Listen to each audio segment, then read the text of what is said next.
Toucannon's freaking pissed. Alola! That's how they say hello in Pokemonese, in Alola. It's a bit weird though. It's like walking up to somebody and saying, Connecticut! Pikipek fills the role of the common regional bird in the Generation 7 games Pokemon Sun and Moon. It was actually the very first Gen 7 Pokemon ever shown off too. Now, we didn't know its name at the time, but back when Sun and Moon was first revealed, we got to see this during the montage of concept art and early screenshots of the games. It's clearly a wireframe of the aforementioned bird, and to my knowledge is the only time a Pokemon has been revealed in this format. The entire line's designs are fairly simple to explain on the surface, but I do remember all those years ago, when we learned about its evolutions, there were plenty of people wondering, Yo! Why is a woodpecker become a toucan? like a remora becomes an octopus, but a bird renowned for its beak becomes a different bird renowned for its beak, and that's strange to you? Granted, every other regional bird Pokemon up until this point has remained relatively the same as it evolves, just getting bigger and maybe adding an element or two, always starting off as an adorable borb and slowly becoming something more similar to a bird of prey, but generally a similarly colored bird of prey, with similar attributes. Even though they're different species, you can still clearly see the process of evolution at play with all of the other ones. But Toucannon! That's a mighty fine leap, my friend. So what gives? Well, I will tell you and explain everything there is to know about them, starting of course with Pikipek, the woodpecker Pokemon. Thanks, Pokedex. I had no idea. Most species of woodpecker have this general black, white, and red color scheme going on, so the Pokemon's coloring is by no means unique, but two in particular do stand out. The first being the pileated woodpecker, America's largest woodpecker species, and it shares a lot of general characteristics with Pikipek, including the red crest, a trait not seen in many species of the bird. As you might expect, this is used to attract mates, though in most species where red is an indicator of a specimen being male, this isn't the case for pileateds. Instead, males' stripes are red, whereas the females are black, meaning that this is where their sexual dimorphism is displayed. And since Pikipek doesn't have any such differences, they chose not to incorporate these stripes into the design at all. Instead, they chose to base Pikipek's face colors off of the white-headed woodpecker. You can see these cute curly black swirls around the cheeks and neck, and going beyond just the face, you can see that they also share white on the underside of the wings. This species is also exclusive to America, however, it's important to note that neither can be found in Hawaii, which is what Alola is based on. In fact, Hawaii is home to no native species of woodpecker, and the only introduced species that have established a sizable population is the northern flicker, and it looks nothing like Pikipek. On the other hand, the Akiapolaau is often referred to as the Hawaiian woodpecker, but it's actually a type of finch that, again, looks nothing like Pikipek. Knowing this, why would they put a woodpecker in Alola? Oh well, must be a fluke. What's not a fluke, however, is just how much better my sleep has been these past few years since first getting sponsored by Helix Sleep. They had me take a sleep quiz to match me and my wife to the perfect mattress, so we didn't have to stress about picky-pecking one. And then they sent it to me, in a box that was easy to unpeck. It didn't beak my back at all. And they don't break the bill either, thanks to their financing options. So then we slept on it, worry-free for 100 nights. Yeah, over 3 months of trying it out to make sure we loved it. And if we didn't, we could have always returned it, which sounds like a hassle. Like, how the heck am I gonna get this mattress back in the box? Well, can't. But no worries. Not only will they give you a full refund, but they'll also peck it back up for you. We wound up getting the Midnight Lux for that medium feel and side sleeper support, and I won't stop raving about its built-in cooling cover, which effectively flaps heat away from your body for the most comfortable sleep ever. Even our boobies were comfy. I mean, we grew up in like scorched earth, where summer nights would never drop below 95 degrees and days were 115 for months on end. So even after moving away from there, cooling covers are very important to us. Can't seem to feather a night without them. What? So if you're looking to improve your nest, go to my link in the description, helixsleep.com/Lockstin, for up to $200 off, plus 2 free pillows and free shipping in the US. What? Oh, dang bird stealing my mattress! Stop! Wait! That's illegal! Bunch of quacks! I gotta apprehend them! Aha! I peng one! I gotta get immunized now, though. Hey, you wanna know a secret? Pikipek evolves into Toucannon, and get this, the reason it's called Toucannon, it's a toucan cannon.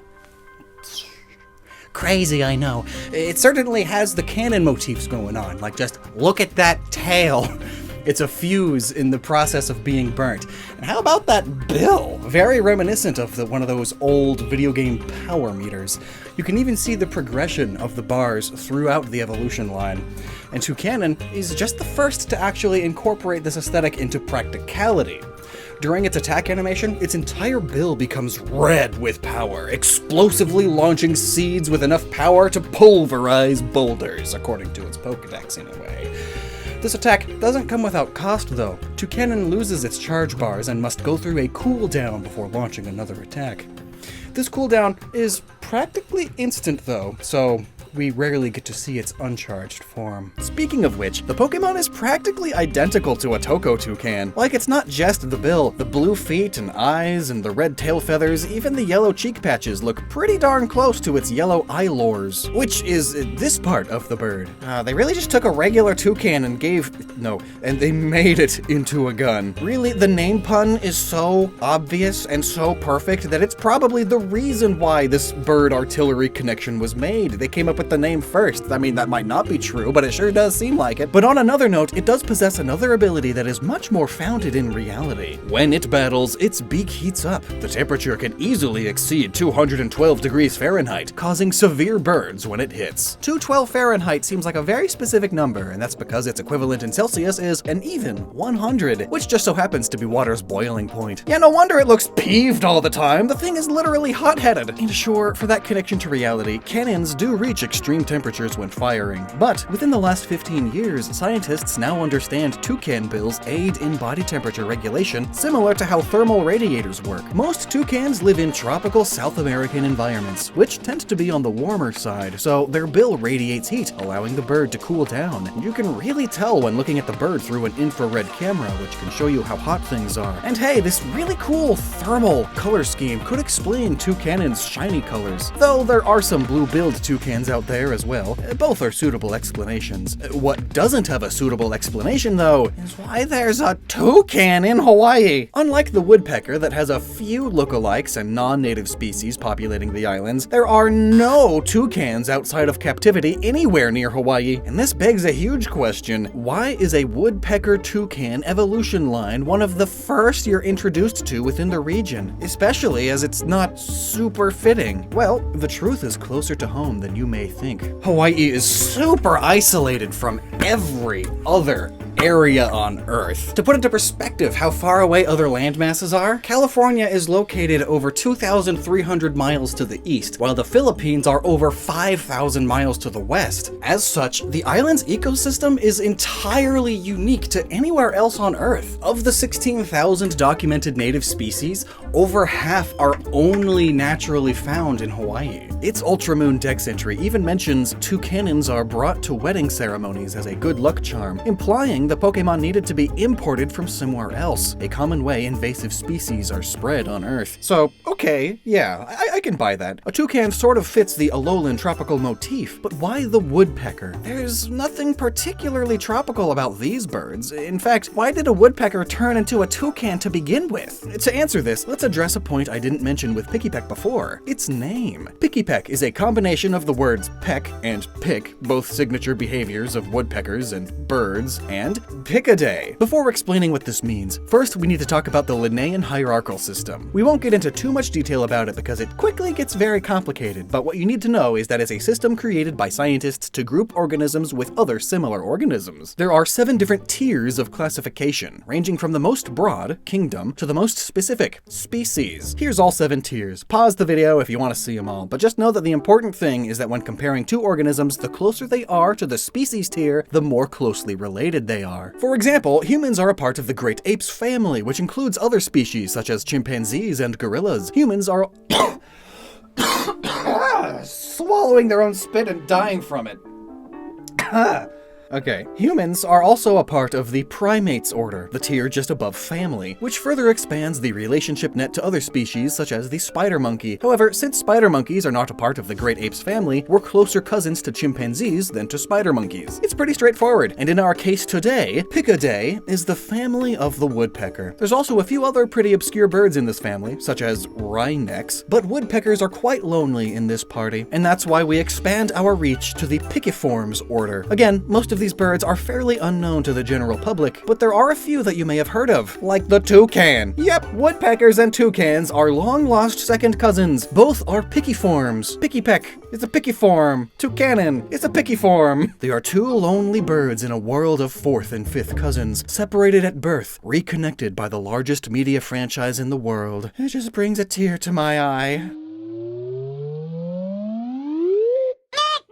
Oh, Trumbeak! I almost forgot all about you. Let's make this quick. Appearance-wise, Trumbeak is quite literally one of those in-between Pokemons that fans will often design. And I suppose it would be a tad awkward to have Pikipek gain all of these new design aspects at once. So I totally get why they needed this middle stage. But still, it feels weird. It's not particularly based on any of these other Pikidays, but oh well, I guess they just didn't fit the bill. But its name is the combination of the words trumpet and beak, and its additionally classified as the bugle beak Pokemon, meaning this Pokemon has some major musical vibes going on. Its beak does somewhat look like a horn flipped the other way, and its Ultrasun Pokedex entry mentions it's capable of producing over 100 different sounds, doing so by curling the tip of its beak. Noisy birds aren't anything special, however, but interestingly, most produce a sound with their vocal cords, not their beaks. Vocal cords are behind the beaks. However, there are some exceptions to this, like woodpeckers and toucans. Woodpeckers communicate with one another through drumming and drilling, noises created by knocking their beak against a tree in a rapid and rhythmic motion. Toucans also have similar behaviors. They use their vocal cords to portray certain emotions, but also rely heavily on bill clicks and clatters just as much, if not more, earning them the title of one of the noisiest birds in the world.